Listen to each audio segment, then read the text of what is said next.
No mirrors allowed. In the heart of a small, bustling village stood a quaint hair salon. It wasn't the fanciest, nor the largest, but it was famous throughout the town for one thing: mirrors were forbidden.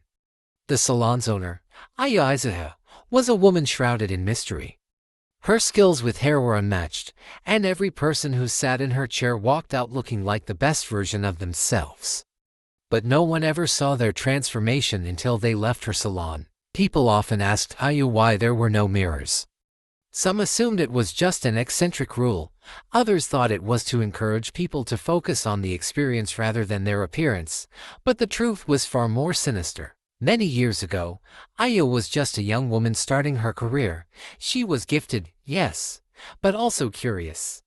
She believed that beauty was not just skin deep and that perhaps mirrors held more than just reflections. In her quest for ultimate beauty, she stumbled upon an ancient book left to her by her grandmother. The book was full of old rituals, superstitions, and dark secrets. One chapter, titled The Reflection Ritual, claimed that a mirror could do more than reflect. It could reveal your true self, your soul. Fascinated, Aya decided to experiment with it. The instructions were simple. You needed a person, a mirror, and a small chant that would unlock the inner beauty. One night, after the salon closed, Aya locked the doors and lit candles around a large mirror. She chanted softly, feeling the air grow thick with energy. At first, the reflection was normal, but then, something in the glass shifted. The image of Aya began to warp, showing not the beautiful, confident young woman she knew herself to be, but a version of herself she had never seen before, aged, hollow, her eyes empty. Terrified, Aya tried to stop the ritual, but it was too late. The mirror had trapped a part of her soul. From that day forward, something changed in Aya. Her reflection no longer matched what she felt inside. Every time she looked into a mirror, she would see flashes of something dark, something hungry staring back at her. The more she looked, the more she felt like her soul was slipping away. One fateful afternoon, a customer noticed Aya's discomfort as she glanced into the mirror while doing a client's hair.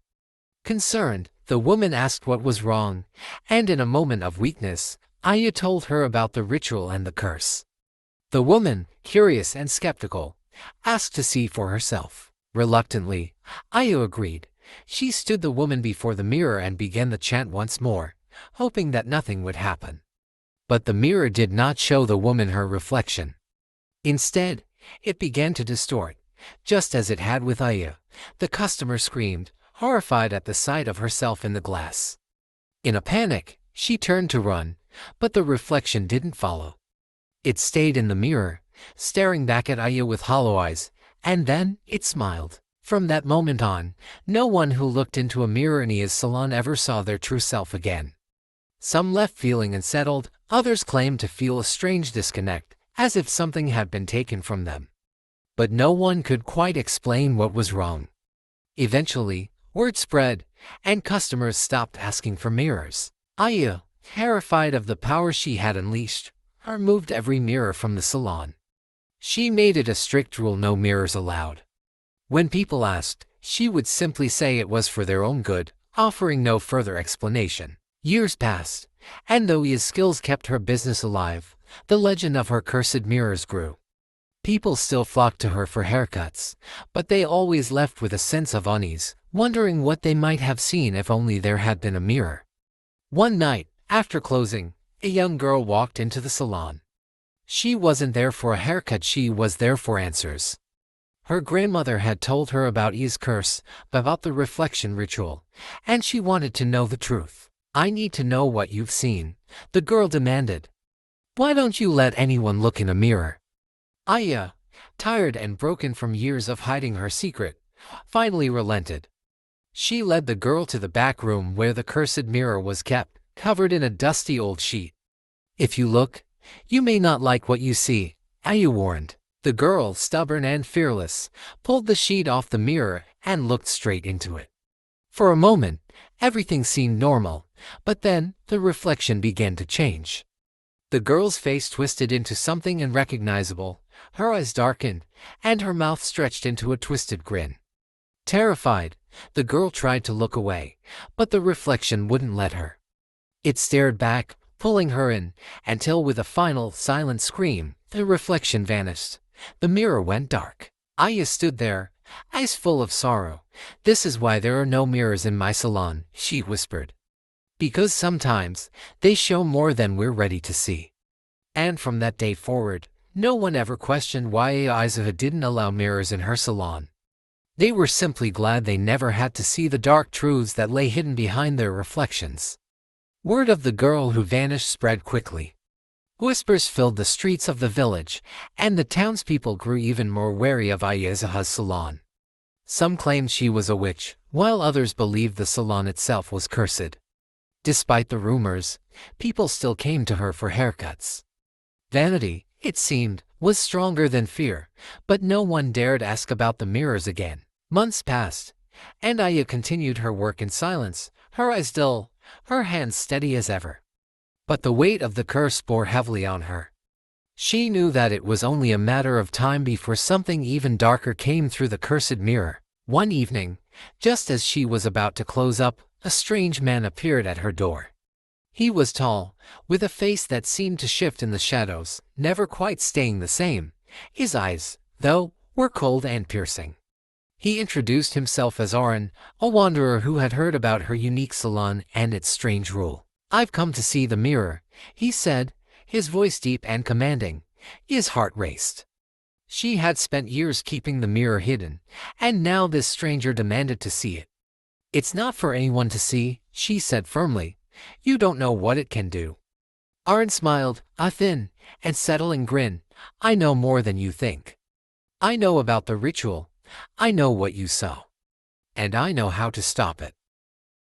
Aya was stunned. No one knew the full extent of the curse, not even the girl who had disappeared. How could this man know? "You can stop it," she whispered, hope flickering in her chest for the first time in years. Reluctantly, Aya led Aran to the back room, where the cursed mirror was kept. As they approached, the air grew thick with the familiar tension she had felt so many years ago. Aran stepped forward, his eyes locked on the mirror. "You don't know what you've unleashed," he said quietly. "This mirror isn't just cursed, it's a gateway." "A gateway?" His voice trembled. Aran nodded. "Mirrors are not just reflections. They are portals to other worlds, realms where the things we fear most reside.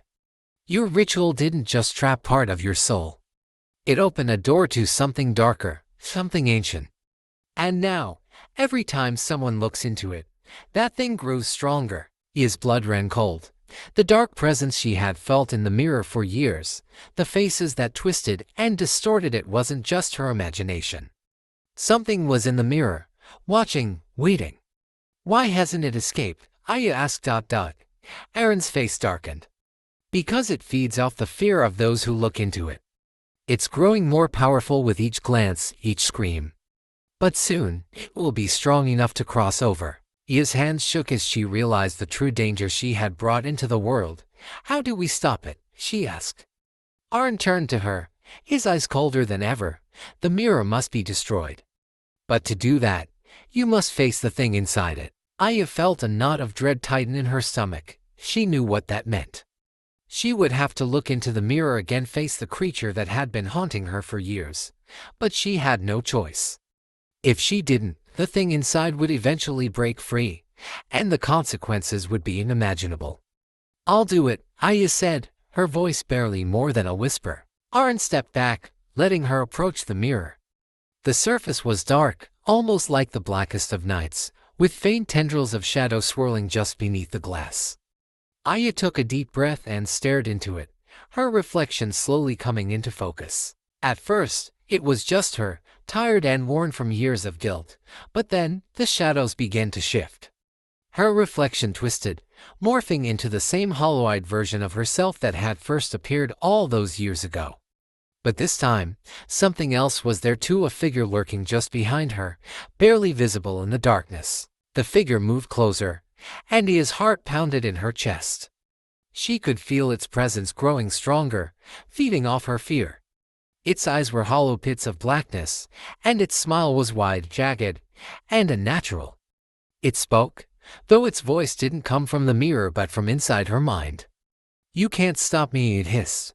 I've been waiting for you. Ia's legs trembled, but she stood her ground. I won't let you out, she said, her voice firmer than she felt. The figure laughed, a sound that echoed in her skull. You already have. In that moment, Aya understood. The creature had been using her all along, using the fear she instilled in her clients, using the legend of the cursed mirrors to grow stronger. It had been playing the long game, waiting for the right moment to strike. But Arn had told her the truth: the mirror could be destroyed. With one final breath, Aya reached out and touched the surface of the mirror, feeling the cold glass beneath her fingers. The creature lunged, but she was ready. Summoning every ounce of strength left in her, she pushed against the glass with all her might, shattering the mirror into 1,000 pieces. The room fell silent. The air, once thick with tension, felt light again. The dark presence was gone, banished along with the mirror.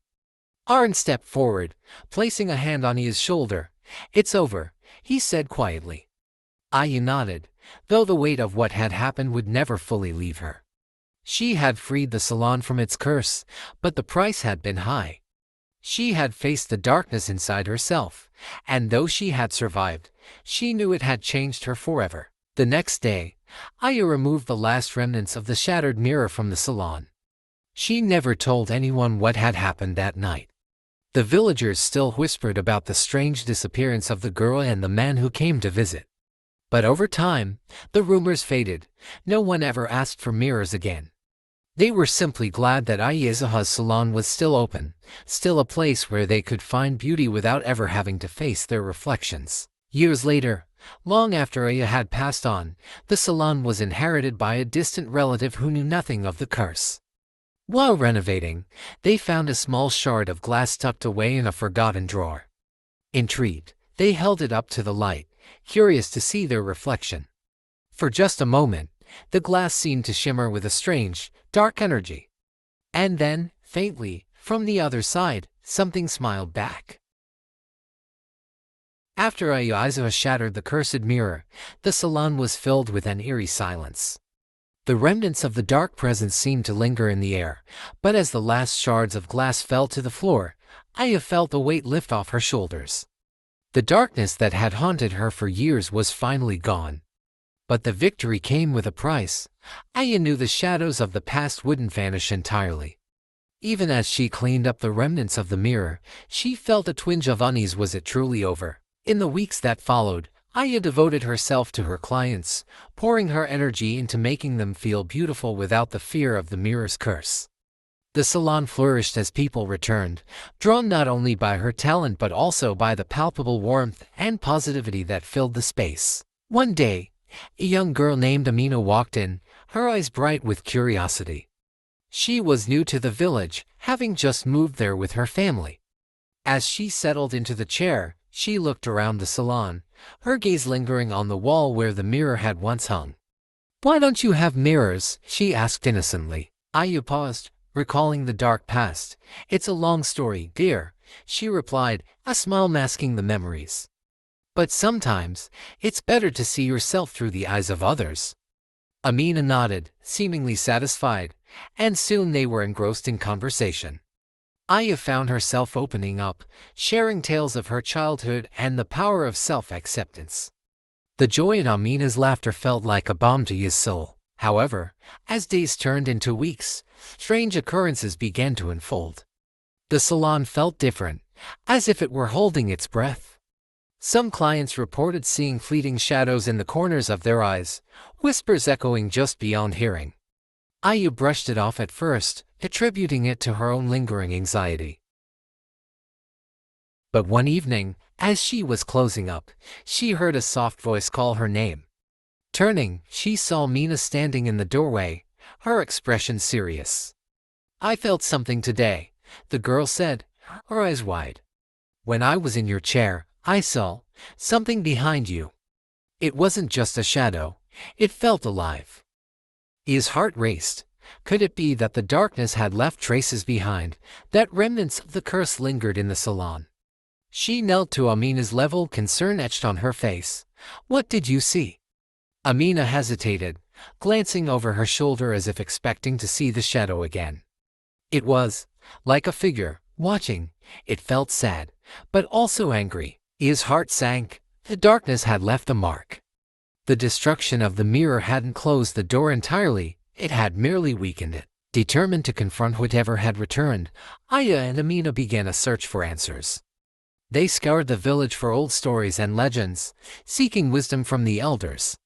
They learned about a spirit bound to reflections, being that thrived on fear and self-doubt. According to the tales, this spirit had once been a guardian of beauty, but over time, it had twisted into something dark.